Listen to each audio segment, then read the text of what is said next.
seem like the type to love 'em, leave 'em, and disappear right after the song. So give me the night to show you, hold you. Don't leave me out here dancing alone. Baik, terima kasih untuk kesempatannya kali ini. Perkenalkan, nama saya Grace Siswati Loe dari kelas 5B Akuntansi Sektor Publik. Di sini saya akan menjelaskan mengenai akuntansi aset tetap. Nah, di sini saya akan menjelaskan mengenai akuntansi aset tetap. Nah, apa sih akuntansi aset tetap? Yang pertama, saya akan menjelaskan mengenai definisi dan klasifikasi aset tetap. Definisi dari aset tetap adalah aset berwujud yang mempunyai masa manfaat lebih dari 12 bulan untuk digunakan dalam kegiatan pemerintah atau dimanfaatkan oleh masyarakat umum. Yang kedua, klasifikasi aset tetap. Yang pertama adalah tanah. Tanah diperoleh dengan maksud untuk dipakai dalam kegiatan operasional pemerintah dan dalam kondisi siap dipakai. Yang kedua, peralatan dan mesin. Mencakup mesin-mesin dan kendaraan bermotor, alat elektronik, inventaris kantor, dan peralatan lainnya yang nilainya signifikan atau memenuhi batasan nilai satuan minimal kapitalisasi dan masa manfaatnya lebih dari 12 bulan dan dalam kondisi siap pakai. Yang berikut gedung dan bangunan mencakup seluruh gedung dan bangunan yang diperoleh dengan maksud untuk dipakai dalam kegiatan operasional pemerintah dan dalam kondisi siap pakai.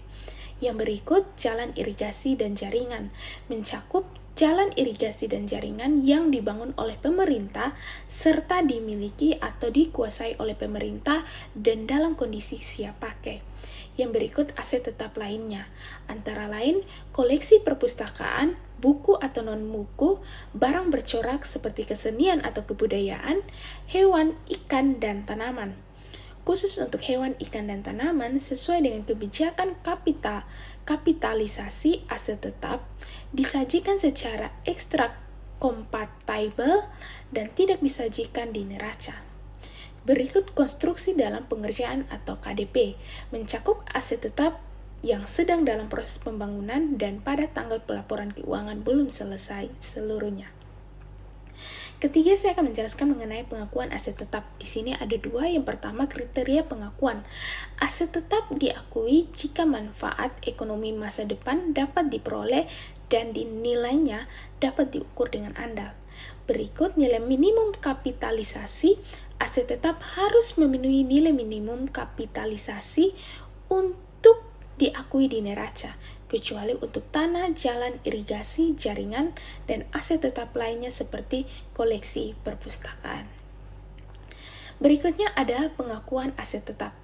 Pengakuan aset tetap berdasarkan perolehannya dapat dijabarkan sebagai berikut. Yang pertama, hibah. Hibah diakui pada saat aset tetap diterima atau hak kepemilikannya berpindah. Yang kedua, sitaan atau rampasan. Diakui pada saat terdapat keputusan instansi yang berwenang yang memiliki kekuatan hukum tetap.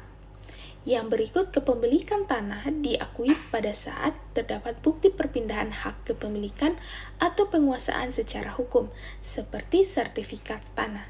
Yang berikut, tanah di luar negeri. Diakui pada saat perjanjian penguasaan dan hukum serta perundang-undangan yang berlaku di negara yang bersangkutan. Yang berikut ada konstruksi dalam pengerjaan, diakui pada saat biaya perolehannya dapat diukur secara andal.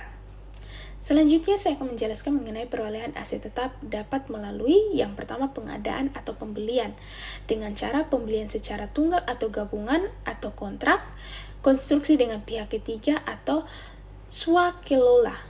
Yang berikut bisa lewat swakelola, yang berikut bisa lewat hibah atau donasi, yang berikut bisa lewat pertukaran aset. Selanjutnya saya akan menjelaskan mengenai pengukuran aset tetap. Nah, yang pertama ada biaya perolehan. Di sini saya akan menjelaskan biaya perolehan terdiri dari harga beli atau konstruksinya, termaksud biaya impor dan biaya yang diatribusikan secara langsung sampai aset siap pakai. Yang berikut, nilai wajar digunakan jika tidak ada nilai perolehan atau nilai perolehannya tidak dapat diidentifikasi. Yang berikut komponen biaya. Nah, komponen biaya di sini yaitu biaya perolehan meliputi harga beli atau konstruksinya, biaya pematangan dan penimbunan, biaya angkut, biaya instalasi, dan biaya lainnya sampai aset siap dipakai. Berikutnya saya akan menjelaskan mengenai pengeluaran setelah perolehan awal.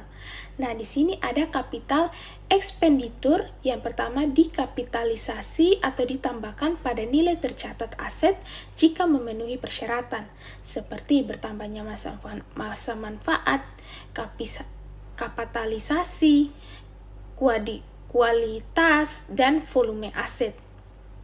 Yang berikut, revenue expenditure. Jika tidak memenuhi kriteria kapital expenditure, maka dikategorikan sebagai revenue expenditure dan dicatat sebagai beban. Nah, jika dia tidak memenuhi dari capital expenditure yang tadi dijelaskan bahwa ada dekapitalisasi atau ditambahkan pada nilai tercatat aset jika memenuhi persyaratan seperti pertambahannya masa manfaat, kapasitas, kualitas, dan volume aset. Nah, jika dia memenuhi ini, maka dia termaksud dalam capital expenditure. Nah, kalau jika dia tidak memenuhi persyaratan-persyaratan ini, maka dia masuk dalam revenue expenditure. Selanjutnya saya akan menjelaskan mengenai pertukaran aset tetap. Nah, pertukaran aset tetap di sini ada dua, pertukaran tidak serupa dan pertukaran serupa. Pertukaran tidak serupa adalah biaya aset tetap yang diperoleh melalui pertukaran tidak serupa diukur berdasarkan nilai wajar aset yang diperoleh. Yang berikut pertukaran serupa, aset tetap yang diperoleh melalui pertukaran aset serupa dicatat sebesar nilai tercatat atas aset yang dilepas.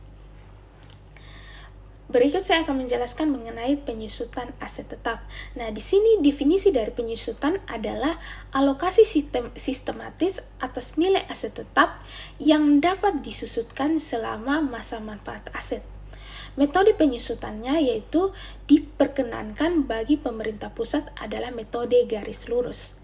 Selanjutnya pengakuan penyusutan, nilai penyusutan untuk masing-masing periode diakui sebagai pengurang nilai tercatat aset tetap dalam neraca dan beban penyusutan dalam laporan operasional.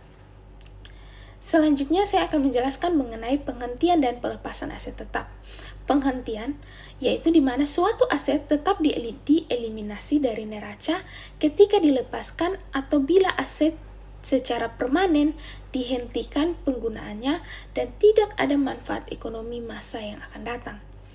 Aset tetap yang secara permanen dihentikan atau dilepas harus dieliminasi dari neraca dan diungkapkan dalam catatan atas laporan keuangan.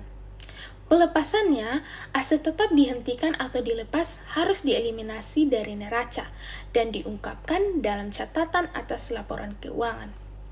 Kemudian pemindahan tangan, pelepasan aset tetap di lingkungan pemerintah disebut pemindahan tangan, yang dapat dilakukan dengan cara dijual, dipertukarkan, dihibahkan, atau dijadikan penyertaan modal negara daerah.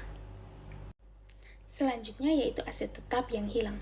Aset tetap hilang harus dikeluarkan dari neraca setelah diterbitkannya penetapan oleh pemimpin entitas yang bersangkutan berdasarkan keterangan dari pihak yang berwenang sesuai dengan ketentuan perundang-undangan.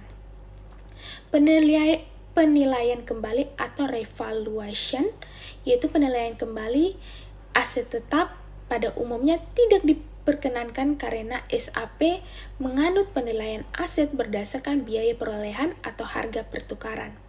Penyimpangan dari ketentuan ini mungkin dilakukan berdasarkan ketentuan pemerintah yang berlaku secara nasional. Selisih antara nilai revaluasi dengan nilai tercatat dibukukan dalam akun ekuitas. Aset donasi. Aset tetap yang diperoleh dari sumbangan atau donasi harus dicatat sebesar nilai wajar pada saat perolehan. Perolehan suatu aset tetap yang memenuhi kriteria perolehan aset donasi, maka perolehan tersebut diakui sebagai pendapatan operasional. Dan sekian dari penjelasan saya hari ini.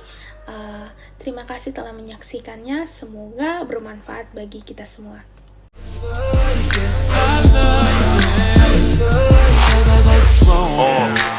panties down from under you.